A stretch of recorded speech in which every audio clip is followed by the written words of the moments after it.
Hello नमस्कार सभी साथियों का स्वागत। आज के इस वीडियो का अपना क्वेश्चन रहेगा ऊंचाई एवं दूरी टॉपिक्स हैं, यानी हाइट एंड डिस्टेंस टॉपिक्स हैं अपना क्वेश्चन रहेगा। और क्वेश्चन है वो काफ़ी हद तक इम्पोर्टेंट है। इससे पहले मैं आपको जो चीज़ आपको कंफर्म याद रखनी है उसके बारे में बात करता हूँ। इसमें अपने एक तो नाम आएगा उन्नयन और एक नाम आता है अवनमन। एक तो नाम उन्नयन और एक आता है अवनमन। उन्नयन का मतलब क्या होता है?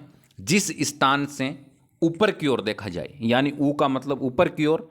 तो इसका मतलब अगर आपके कहीं भी उन्नयन कोण का नाम आए तो इसका मतलब कोण कहाँ बनेगा? यहाँ बनेगा।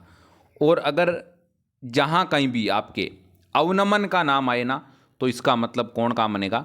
ऊपर की तरफ बनेगा। कहाँ बनेगा भाई? कोण ऊपर की तरफ बनेगा। ये चीज़ आपको कंफर्म याद रखनी है, ठीक है ना भाई? ये चीज़ आपको याद रखनी है। इसके बाद में अब चलते हैं क्वेश्चन पे। क्वेश्चन अपना दे रखा है एक मीनार के पाद से 50 मीटर की दूरी पर शिखर मीनार के शिखर का उन्नयन कोण 60 डिग्री का है। तो मीनार की ऊंचाई बताओ। क्या बतानी है अपने को? ऊंचाई बतानी है। ये क्वेश्चन है भाई इम्पोर्टेंट, हर परीक्षा में पूछा जाता है। और ऐसे क्वेश्चन को सोल्व करने की केवल और केवल एक ट्रिक होती है। वो क्या होती है? ऐसे क्वेश्चन को आप तभी सटीक तरीके से सोल्व कर सकते हो जब इसका सबसे पहले डायग्राम बनाओगे। क्या बनाओगे भाई? डायग्राम बनाओगे।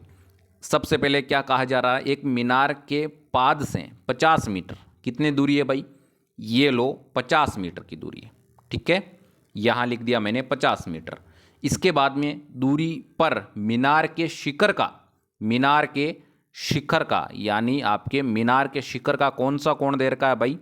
अपने को दे रखा है उन्नयन कोण। मैंने अभी पहले ही आपको बताया था, अगर उन्नयन कोण आपको दे रखा हो तो इसका मतलब कोण कहाँ बनेगा भाई? यहाँ बनेगा। कितने डिग्री का दे रखा है? 60 डिग्री का, ठीक है भाई। उन्नयन कोण 60 डिग्री का है। तो मीनार की ऊंचाई यानी अपने को यहाँ की जो आपकी ऊंचाई है वो ज्ञात करनी है, जिसको अपन ने लिख दिया x। इसको अगर मैं कहूँ तो a, b और आपके c। ये अगर आपने डायग्राम बना लिया है ना तो बिल्कुल 100% आप आंसर करेक्ट करोगे, क्योंकि अपने को मीनार की ऊंचाई याद करनी है जिसको अपन ने x से लिखा है। उन्नयन कोण 60 डिग्री का दे रखा है और आधार अपने पास में दे रखा है 50 मीटर का। अब देखो, ये तो होता है आधार, ये होता है लंब। इन दोनों के बीच में संबंध कौन से थीटा में होते हैं? बताओ। देखा, आधार और लंब के बीच में संबंध कौन से थीटा में होते हैं? टेन थीटा में होते हैं। कौन से थीटा में होते हैं भाई? टेन थीटा में होते हैं। इससे पहले मैं आपको बता दूं, यानी LAL बटावा KA, यानी आपके लंब बटा कर्ण साइन थीटा, आधार बटा कर्ण कोस थीटा, लंब बटा आधार टेन थीटा, आधार बटा लंब कोट थीटा, कर्ण बटा आधार सेक थीटा और कर्ण बटा लंब कोशेक थीटा। इस प्रकार से आपको याद करना है। अगर मान लो नहीं याद है तो भी कोई दिक्कत वाली बात नहीं है, थोड़ा सा प्रैक्टिस कीजिए, आराम से याद हो जाएगा। यानी आपके लंब बटावा आधार कौन से में दे रखा है भाई? टेन थीटा में होता है, ठीक है। लंब बटावा आधार टेन थीटा में होता है। यहाँ तक तो मेरे हिसाब से आपके कोई भी किसी भी प्रकार की परेशानी नहीं होगी।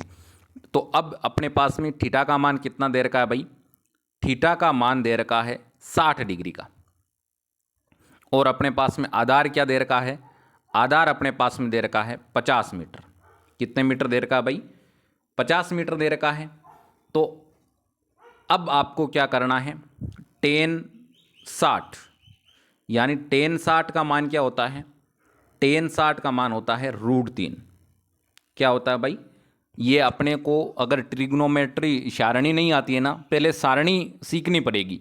सारणी अगर आपको कंप्लीट आती है ना तभी आप हाइट एंड डिस्टेंस के क्वेश्चन को आसानी से कर पाओगे। तो टेन 60 का मान क्या होता है? √3। अब ये सारा का सारा मान किस में रख देना है, इसमें रख देना है। टेन 60 का मतलब क्या हो जाएगा भाई, टेन 60 का मतलब हो जाएगा आपके √3 बराबर लंब क्या है x, आधार क्या है 50। इसके बाद में इसको इसे गुणा कर देंगे, यहाँ भाग में तो दूसरी तरफ जाएगा तो किस में हो जाएगा भाई, गुणा में हो जाएगा। तो इसका मतलब x बराबर 50√3 मीटर क्या हो जाएगा भाई, x बराबर 50√3 मीटर। तो इस प्रकार से अपनी जो लंब है वो क्या आ जाएगा 50√3 मीटर। तो आपको इसी प्रकार से आंसर करने हैं और मैं उम्मीद के साथ कह सकता हूँ कि ये क्वेश्चन आपको 100% समझ में आया है। फिर भी अगर मान लो कोई भी किसी भी प्रकार की दिक्कत है तो ज़रूर आप कमेंट बॉक्स में बता दीजिए।